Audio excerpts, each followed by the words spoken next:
सलाम इंडिया। आप देख रहे हैं जी मध्य प्रदेश छत्तीसगढ़। आपके साथ मैं हूं प्रिया सिन्हा। देश कोरोना महामारी से जंग लड़ रहा है। वायरस के संक्रमण और बीमारी से अपनों को बचाने के लिए आम आदमी लड़ रहा है। ये एक बहुत बड़ी मानवीय त्रासदी है जिसका सामना मिलजुल कर ही किया जा सकता है। वक्त की इसी मांग ने कुछ लोगों को अपने पराये नफे नुकसान और स्वार्थ को छोड़कर कुछ बड़ा करने की प्रेरणा दी। हमारे आपके आसपास ऐसे तमाम लोग हैं जो इंसानियत का फर्ज निभा रहे हैं, बिना लालच के दूसरों की जान बचाने में लगे हुए हैं। मुश्किलों के हर दौर में ऐसे लोगों ने मिसाल कायम की है।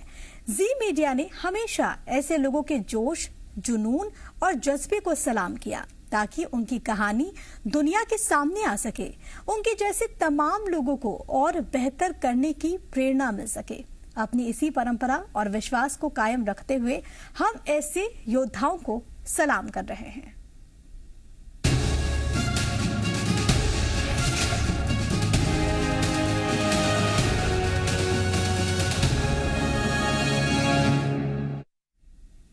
और जी मध्य प्रदेश छत्तीसगढ़ की खास पेशकश सलाम इंडिया में आज हम आपको मिलाने जा रहे हैं इंदौर में शैल्बी हॉस्पिटल के 2 डायरेक्टर्स से।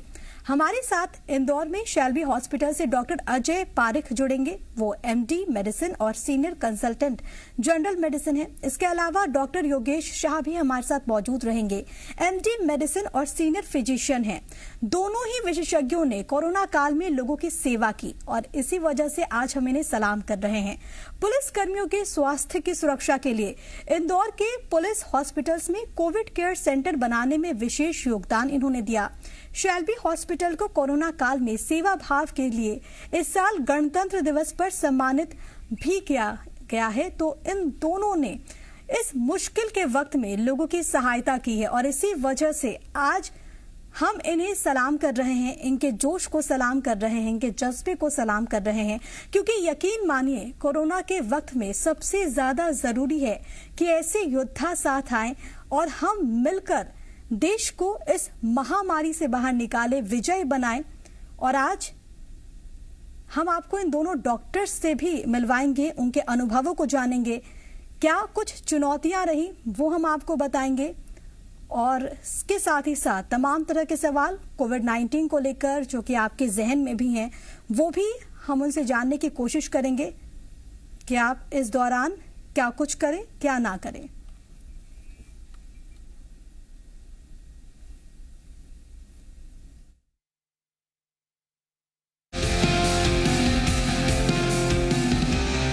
लड़ने के लिए हमारे देश के जाबाज पुलिस कर्मियों का योगदान हम सबने देखा, लेकिन ऐसे वक्त में इन पुलिस कर्मियों के स्वास्थ्य की रक्षा करना भी जरूरी था। और इन्हीं फाइटर्स की सेहत और सुरक्षा के लिए सबसे आगे खड़ी दिखी शैल्बी हॉस्पिटल इंदौर की एक्सपर्ट डॉक्टर्स की टीम। पिछले साल कोरोना मरीजों के इलाज के दौरान शैल्बी हॉस्पिटल के डॉक्टर्स खुद कई बार कोरोना की चपेट में आए, लेकिन ये मानव सेवा को समर्पित इनका किरदार ही था कि ये लगातार कोरोना मरीजों का सफल इलाज करते रहे। आज भी महामारी के इस दौर में शैल्बी हॉस्पिटल का योगदान सराहनीय साबित हो रहा है। इंडिया हॉस्पिटल की पूरी टीम को सलाम करता है।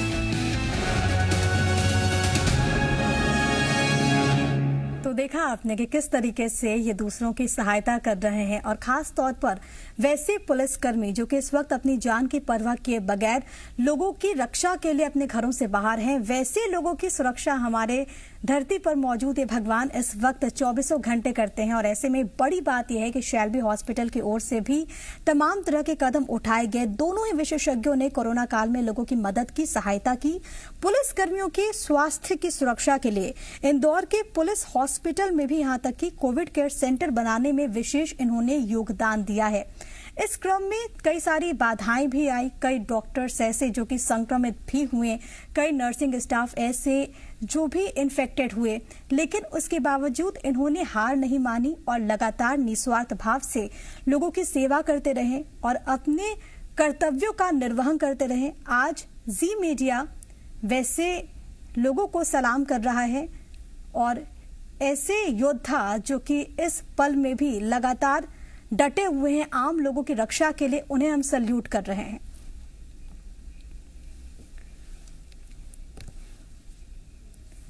तो आपको हम मिलवाते हैं, हमारे साथ मौजूद हैं डॉक्टर योगेश शाह। सर बहुत स्वागत है आपका, आप MTA मेडिसिन और सीनियर फिजिशियन, बहुत स्वागत है सर आपका। धन्यवाद। डॉक्टर योगेश, आप इस मुश्किल वक्त में लोगों की सेवाएं कर रहे हैं, बहुत साधुवाद सबसे पहले। और मैं आपसे आपके अनुभवों को जानना चाहूंगी और साथ ही साथ ये भी जानना चाहूंगी कि इस क्रम में कितनी चुनौतियां आपके सामने पेश आई। देखिए, सबसे बड़ी चुनौती तो शुरुआत में आई, जब पहली वेव्स थी उस वक्त में भी काफ़ी गर्मी थी, स्टाफ भी हमारे पास में बहुत शॉर्टेज थी, बहुत से लोग घबरा करके ड्यूटी पर नहीं आते थे। तो हम लोगों ने कम स्टाफ के साथ भी काफ़ी काम करने की कोशिश करी और लोगों को राहत पहुंचाने की पूरी कोशिश करी। और जो प्रोटोकॉल्स चेंज होते थे, मैं आपको बता दूं, तब से अब तक काफ़ी प्रोटोकॉल्स चेंज हुए हैं।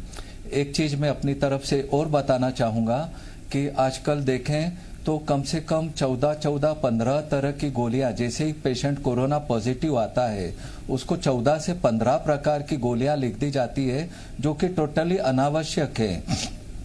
ये जितनी भी एक्सपेरिमेंटल ड्रग्स है इनको बंद कर देना चाहिए और झोला छाप, लंगोटी छाप डॉक्टरों से दूर रहना चाहिए, ये मेरा कहना है। और जो दवाइयां हैं कम से कम मिनिमम यूज करें, इन्वेस्टिगेशंस मिनिमम यूज करें और डॉक्टर के सुपरविजन में ही करें। पता पड़ा 14 से 15 एजिथ्रोमाइसिन भी ले रहे हैं, डॉक्सी भी ले रहे हैं, विटामिन जेड चल रहा है, विटामिन सी चल रहा है, कैल्शियम चल रहा है, विटामिन और भी 10 प्रकार के विटामिन, और नई नई कंपनियों ने इम्यूनिटी बूस्टर लगा रखे। देखिए, ऐसा नहीं है कि आज हमने गोली खाई और कल से हमारी इम्यूनिटी बढ़ जाएगी जी। तो अनावश्यक, मेरा कहने का मतलब ये है कि दवाइयों का उपयोग कतई ना करें। ठीक है सर, ये बहुत ज्यादा इम्पोर्टेंट है और आपके माध्यम से हर एक जानकारी जो दर्शकों तक पहुंच रही है, देखिए वो भी बहुत ज्यादा महत्वपूर्ण है, क्योंकि कोरोना काल में जो एक्सपर्ट्स हैं वो आपको सही जानकारी दे रहे हैं। और खासतौर पर जो आपने टैबलेट्स को लेकर कहा, एक्सपर्ट से सलाह लेने के बाद ही कोई भी आप दवाइयां लीजिए। इसके अलावा सर इस बार एक और बड़ी चुनौती है, वो ब्लैक फंगस हो या फिर व्हाइट फंगस हो या फिर हाल ही में जो येलो फंगस को लेकर जो घटनाएं सामने आई, जो मामले सामने आए, उसको लेकर हो। लोगों के मन में कई तरह के असमंजस की स्थिति है कि आखिरकार ये क्या है, किस तरह से लोग इसे समझ सकते हैं। इसके बारे में आप हमारे दर्शकों को क्या कहना चाहेंगे? जी हाँ, देखिए, आम आदमी को डरने की ज़रूरत नहीं है, सावधानी रखने की ज़रूरत है। यदि कोई सिम्टम्स आते हैं, देखिए ये चीज़ जिनको कोरोना नहीं हुआ है उनमें भी हो रहा है, स्टेरॉइड दिए हैं उनमें भी हो रहा है, नहीं दिए उनमें भी हो रहा है। यदि हम इसको अर्ली स्टेज में पकड़ते हैं, मतलब जब ये नाक और इधर राइनो यदि ऑक्यूलर तक, आंख तक या ब्रेन तक नहीं पहुंचता है तो कोई नुकसान की बात नहीं है, 100% ट्रीटेबल डिजीज है। यदि हम साइनस वाली स्टेज में ही इसको डायग्नोसिस कर लेते हैं और दवाइयाँ उपलब्ध है, लंबे टाइम तक दवाइयाँ देनी पड़ती है, अतः आम आदमी को डरने की बिल्कुल ज़रूरत नहीं है और ये ट्रीटेबल डिजीज है। और यदि हम अर्ली स्टेज में डायग्नोस करते हैं तो उनको सर्जरी करके और दवाइयाँ दे करके पूरा ठीक किया जा सकता है। और ऐसा नहीं है कि जिसको कोविड हुआ उसको ये चीज होगी ही सही, तो आम आदमी को डरना नहीं, सावधानी रखना है। यदि उनको दांतों में दर्द हो रहा है, चिक के आजू बाजू दर्द हो रहा है, आंखों में दर्द हो रहा है, ये देखिए ये नॉर्मल वायरस में भी हो सकता है, कंजंक्टिवाइटिस में भी हो सकता है। तो आप, मैंने बताया कि जो क्वालिफाइड डॉक्टर्स हैं उनको बताइए और उसके बाद डिसीजन लीजिए। तो घबरा के कोई हासिल कुछ भी नहीं होना है। बिल्कुल सर, आपने बहुत इंपॉर्टेंट बात कही, लोगों को डरने की कोई जरूरत नहीं है। अगर कुछ भी ऐसी चीजें आती हैं तो वो डॉक्टर से सलाह ले ताकि वो बेहतरी से उसको ट्रीट कर सके। हमारे साथ जुड़ गए हैं डॉक्टर अजय पारिक, आप MD मेडिसिन और सीनियर कंसल्टेंट जनरल मेडिसिन हैं।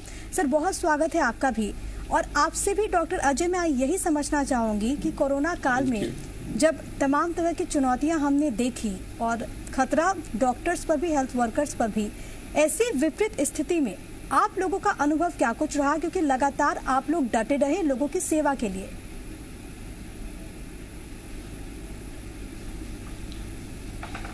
कोरोना जब से चालू हुआ था तो हमारे ही हॉस्पिटल के एक डॉक्टर को 23 मार्च के आसपास एक बुखार और सर्दी खांसी हुई जो सामान्य दवाई से ठीक नहीं हुई, और तब हमने उनको टेस्ट किया, सीटी स्कैन किया तो पता पड़ा दोनों तरफ निमोनिया है, और उसके बाद हमने कोविड टेस्ट किया तो वो पॉजिटिव आया। वो मेरा पहला पेशेंट था जो कि 2020 के 23 मार्च का पेशेंट था। उसके बाद से फिर हम लगातार कोविड पेशेंट्स का ट्रीटमेंट कर रहे हैं। शुरू में बहुत सारे ये आया कि हाइड्रोक्सीक्लोरोक्विन यूज करें, एजिथ्रोमाइसिन यूज करें, स्टीरॉयड दें, एंटीकोएगुलेंट दें, कोई स्पेसिफिक एंटीवायरल थेरेपी थी नहीं। फिर धीरे धीरे दुनिया को ये समझ आया कि ये दवाइयाँ कुछ काम नहीं कर रही हैं। फिर उसके बाद रेमडेसिविर का इंट्रोडक्शन हुआ जिसको यूएस एफडीए ने अप्रूवल दिया, और फिर रेमडेसिविर आज world wide as antiviral drug use किया जा रहा है। अभी भी उसकी फुल इफेक्टिविटी के बारे में किसी को पूर्ण नॉलेज नहीं है कि वो कितना इफेक्टिव है नहीं है। कुछ पेशेंट्स में जरूर रिस्पांस दिखता है, कुछ में बिल्कुल नहीं दिखता है। तो अभी इन सब दवाइयों के बारे में पूर्ण जानकारी मिलने में मुझे लगता है और समय लगेगा। उसके बाद फिर टॉसिलिजुमैब यूज करना चालू किया लोगों ने। कुछ पेशेंट जो साइटोकाइन स्टॉर्म में थे उनमें टॉसिलिजुमैब ने अच्छा काम भी किया। कुछ पेशेंट्स ऐसे थे कि जिसमें टॉसिलिजुमैब यूज करने के बाद भी कोई परिणाम नहीं निकला। तो हर दवाई का अनप्रिडिक्टेबल रिस्पांस रहा। और इस वाली जो सेकेंड वेव में बहुत सारी दवाइयों की शॉर्टेज, ऑक्सीजन की शॉर्टेज, और दवाई देने के बावजूद भी पेशेंट में वो रिस्पांस नहीं आया जो फर्स्ट वेव में आया था। तो काफी चैलेंजेस रहे, लेकिन अब काफी हद तक कोविड प्रशासन के प्रयासों से, डॉक्टरों की मेहनत से काफी हद तक कंट्रोल में है, और अब डाउन ट्रेंड दिख रहा है, और होपफुली हम जल्दी इससे मुक्ति पा सकेंगे। बिल्कुल डॉक्टर अजय, हर किसी को यही उम्मीद है। मैं आप ही की बात को आगे बढ़ाती हूँ। डॉक्टर योगेश, मैं आपके पास आना चाहूंगी। दवाइयों की बात हुई, इंजेक्शंस की बात हुई, डीआरडीओ की ओर से 2DG दवाई भी लॉन्च की गई है। आपकी स्टडी इसको लेकर क्या कुछ कहती है? क्योंकि ये भी बात कही जा रही है, सोशल मीडिया पर यह भी दावा है कि इससे जो सैचुरेशन लेवल है उसमें भी काफी सुधार आता है। आपकी स्टडी इसको लेकर क्या कहती है सर? देखिए, थियोरेटिकली इसके काफी अच्छे रिजल्ट्स कुछ लोगों ने देखे हैं। अभी हम लोगों ने इसको इतना यूज नहीं किया है। इसकी अवेलेबिलिटी भी अभी तकलीफ का काम है, मतलब नहीं मिल रहा है ये दवाई अभी। तो ये दवाई उपयोग करने के बाद ही हम लोग कह सकेंगे कि इसके क्या रिजल्ट्स आते हैं। बट हम लोग डेफिनेटली इसको यूज करना चाहेंगे। हम लोग प्रयास भी कर रहे हैं कि ये इजीली हमारे हॉस्पिटल में अवेलेबल हो जाए और हम इसका उपयोग पेशेंट पे शुरू करें। ठीक है डॉक्टर अजय, मैं आपके पास आना चाहूंगी क्योंकि मेरी कोशिश यही है कि आम जन के जहन में जो भी सवाल हैं वो आप लोगों के माध्यम से यहाँ से उनके जवाब मिले। सबसे इम्पोर्टेंट सवाल ये भी हो जाता है कि आखिरकार जो व्यक्ति कोविड से इन्फेक्टेड है, कोविड से संक्रमित है, कब वो वैक्सीन लगवा सकता है? वो व्यक्ति जिसने कोविड को मात दे दी है, कितना वक्त उसे इंतजार करना पड़ता है? क्या वो व्यक्ति तुरंत ठीक होने के बाद वैक्सीनेट खुद को करवा सकता है? देखो, ऐसा है कि किसी व्यक्ति को कोविड इन्फेक्शन हुआ तो वो जो वायरस अंदर गया है वो एक तरह से वैक्सीन का ही काम करता है। तो तुरंत वैक्सीनेशन की कोई आवश्यकता नहीं है, क्योंकि वो जो एंटीजन अंदर गया है वो ऑलरेडी एंटीबॉडी प्रोड्यूस कर देगा। और नॉर्मली ये पाया गया है कि जो भी एंटीबॉडीज बनती है एंटीजन के शरीर में प्रवेश करने के बाद वो 3 महीने तक रहती है। तो अभी जो लेटेस्ट गाइडलाइन आई है कि आफ्टर गेटिंग कोविड-19 infection, vaccination can be done after 3 months to maintain the level of antibodies. Okay, यानी कि अपनी बॉडी में एंटीबॉडी को मेंटेन करने के लिए, उसके लेवल को मेंटेन करने के लिए जरूरी है कि आप कुछ वक्त के लिए इंतजार कर लें। डॉक्टर योगेश, मैं आपके पास आना चाहूंगी क्योंकि इससे पहले डॉक्टर अजय इस बात का जिक्र कर रहे थे कि इलाज के क्रम में रेमडेसिविर हो या फिर प्लाज्मा हो, इसको लेकर तमाम तरह की बातें निकलकर सामने आई हैं। क्योंकि आप एक्सपर्ट हैं, आप कोरोना के इलाज में इन तमाम चीजों की भूमिका कैसे देखते हैं, क्या रोल देखते हैं? देखिए, मैंने यही बताया है कि मेन जो थेरेपी रहता है वो स्टेरॉइड है। स्टेरॉइड कब यूज करना ये डॉक्टर्स को मालूम है, जो इस फील्ड में काम कर रहे हैं उनके ऊपर छोड़ देना चाहिए। दूसरा चीज, जो खून पतला करने की दवाइयां हैं वो भी डॉक्टर्स पे छोड़ना चाहिए। पेशेंट के अटेंडेंट्स आते हैं कि साहब मेरे फलाने परिचित को 50,000 का इंजेक्शन लगाया, उसको ठीक हुआ, इसको ये लगाया ठीक हुआ। ऐसी कोई भी चीज नहीं है, डॉक्टर को डिसीजन लेने दीजिए। ये सब चीजें देखिए, person to person, patient to patient काफी फर्क रहता है। ऐसा नहीं है कि एक ही चीज से आप एक ही लाठी से सबको हाँक सकते हैं। डॉक्टर्स का रोल आता है ये दो दवाई कब यूज करना, किस तरह से यूज करना, कितने साइड इफेक्ट हो, किस तरह से उसको मैनेज करना, ये डे टू डे डॉक्टर के ऊपर छोड़ देना चाहिए। सेकंडली, उसके बाद आता है ऑक्सीजन, कि हम ऑक्सीजन किस तरह से दें, क्योंकि पेशेंट को हाइपोक्सिया होता है, ऑक्सीजन की कमी होती है, तो हमको मॉडलिटीज डिसाइड करनी पड़ती है और यहीं पे डॉक्टर्स का रोल आता है। तो जो अननेसेसरी मेडिकेशंस जितना भी हो रहा है, मैंने पहले भी बताया 15-15, 20-20 तरह की ओरल मेडिकेशन जैसे ही पॉजिटिव आता है शुरू कर रहे हैं।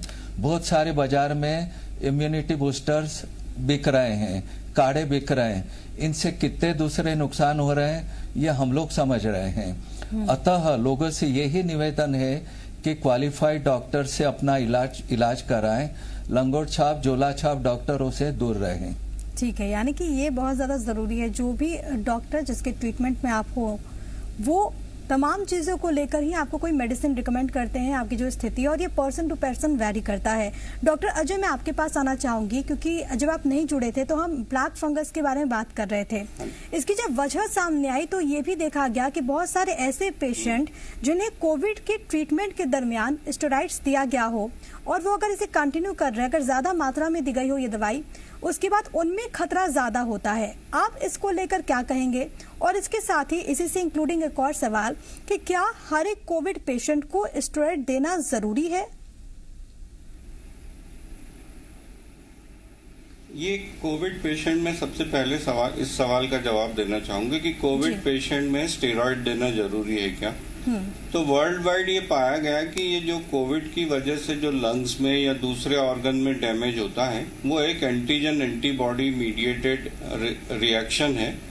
तो और कहीं भी जब antigen antibody mediated reaction suspected रहती है तो स्टीरॉयड यूज में आता है, और इसलिए दुनिया के हर कोने में स्टीरॉयड यूज किया गया और उसकी इफेक्टिविटी को प्रूव भी किया गया, चाहे वो डेक्सामेथासोन हो या सोल्यूमेड्रॉल हो।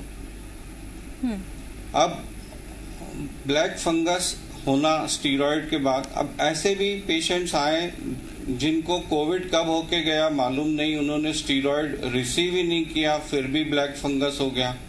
ऐसे भी पेशेंट आए जिनको उपयुक्त मात्रा में स्टीरॉयड दिया गया, फिर भी ब्लैक फंगस हुआ। और ऐसे भी पेशेंट्स आए जिनमें अधिक मात्रा में स्टीरॉयड दिया गया और म्यूकोरमाइकोसिस हुआ। अभी एग्जैक्टली किसी को पता नहीं है कि एक्स व्यक्ति को म्यूकोरमाइकोसिस क्यों हुआ और वाई व्यक्ति को क्यों नहीं हुआ। उसमें बहुत सारे फैक्टर्स काम करते होंगे, स्टीरॉयड के अलावा शुगर लेवल, उसका इम्यूनिटी लेवल, और उसको किस तरह की ऑक्सीजन दी गई, वो कंटामिनेटेड तो नहीं थी, उसको किस तरह का मास्क यूज किया गया। तो बहुत सारे फैक्टर्स हैं। अभी किसी भी एक चीज को लेबल करना कि इसकी वजह से म्यूकोरमाइकोसिस हो रहा है वो गलत होगा अभी। ठीक है डॉक्टर योगेश, मैं आपके पास आना चाहूंगी सर, क्योंकि इस वक्त ऐसी स्थिति भी देखने को मिल रही है कि लोग बहुत असमंजस में हैं, उनके जहन में कई तरह के डाउट्स हैं। अगर कोई व्यक्ति अगर कोरोना से इन्फेक्टेड एक बार हो गया, आरटीपीसीआर रिपोर्ट उसकी पॉजिटिव आ गई, वो व्यक्ति चाहता है कि जल्द से जल्द वो नेगेटिव आ जाए और इसके वजह से वो बार बार आरटीपीसीआर टेस्ट करवाता है। क्या ये सही है?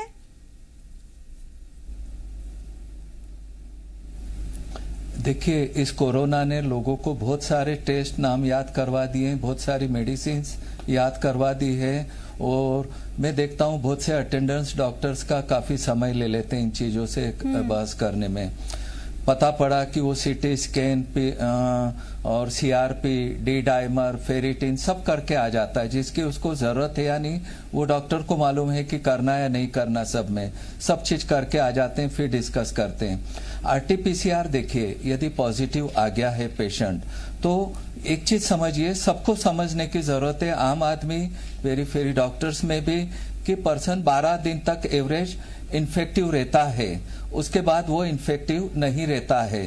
अतः बार बार आरटीपीसीआर हम जितने भी पेशेंट डिस्चार्ज करते हैं, मैं उनको स्ट्रिक्टली मना करता हूं कि ये सीआरपी, डी डाइमर और ये जबरन रिपोर्ट्स आप न कराएं। जो पेशेंट एडमिटेड है, हमको भी मालूम है कि कब करना है इन रिपोर्ट्स को, रिपीट कब नहीं करना है। अतः बार बार आरटीपीसीआर करने की कोई जरूरत नहीं है। क्यों? क्योंकि आप एक जेन्युइन आदमी, एक जेन्युइन पर्सन का भी हक छीन रहे हैं इन द सेंस कि बिना बात का आप आरटीपीसीआर करवा रहे हैं। कुछ लोग बोलते हैं कि सर हमको, हमारी मल्टी स्टोरी वाले बोल रहे हैं, कुछ लोग बोलते हैं सर हमको ऑफिस में बोलते हैं कि आरटीपीसीआर नेगेटिव। देखिए, डेड वायरस है, 3 महीने तक आ सकता है।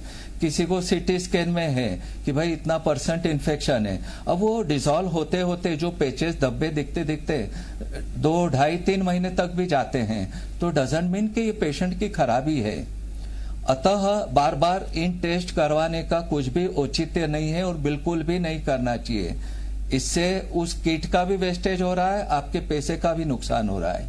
जी, ये आपने बहुत इम्पोर्टेंट पॉइंट कहा है सर, और मेरे ख्याल से दर्शकों को भी समझना चाहिए जिस तरीके से आपने जिक्र किया कि किट का भी वेस्टेज है, और इसके अलावा क्योंकि लोगों की मनोस्थिति भी इससे कहीं ना कहीं प्रभावित होती है, और इसी वजह से इन तमाम चीज़ों से लोगों को परहेज करना चाहिए।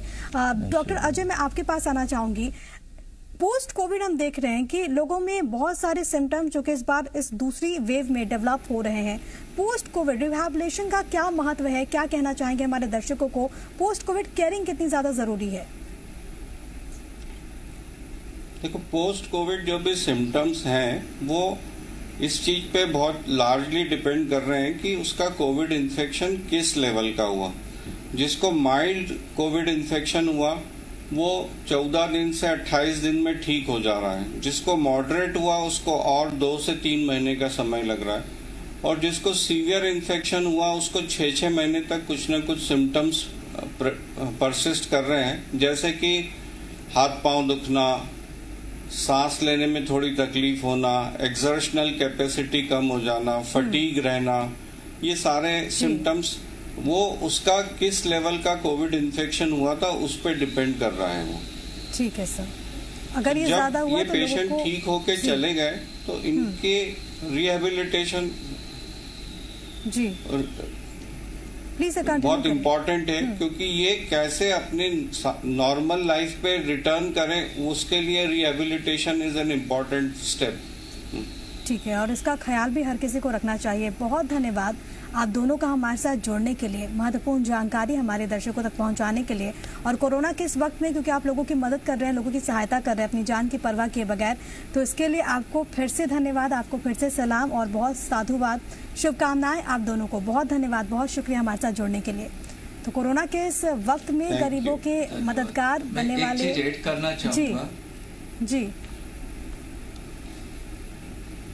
हाँ मैडम, मैं एक चीज ऐड करना चाहूंगा कि जो पोस्ट कोरोना के बाद के जो प्रॉब्लम्स आ रहे हैं उसके लिए हम लोग एक स्पेशल यहाँ शिल्पी हॉस्पिटल में पैकेज के साथ में लोगों का जो ये प्रॉब्लम्स है रिहेबिलिटेशन का, फिजियोथेरेपी का, वो सब सॉल्व करने की हम लोग योजना बना रहे हैं और जल्द ही ये मूर्त रूप ले लेगी और हम लोग ये ठीक है सर, और मैं उम्मीद भी करती हूँ इससे लोगों को काफी फायदा होगा। कोरोना के इस वक्त में गरीबों के मददगार बनने वालों का कर्ज समाज कभी नहीं उतार सकेगा, लेकिन हम इनका सम्मान करके दूसरे लोगों को मदद के लिए प्रेरित कर सकते हैं। जी मीडिया ऐसे योद्धाओं को सलाम करता है।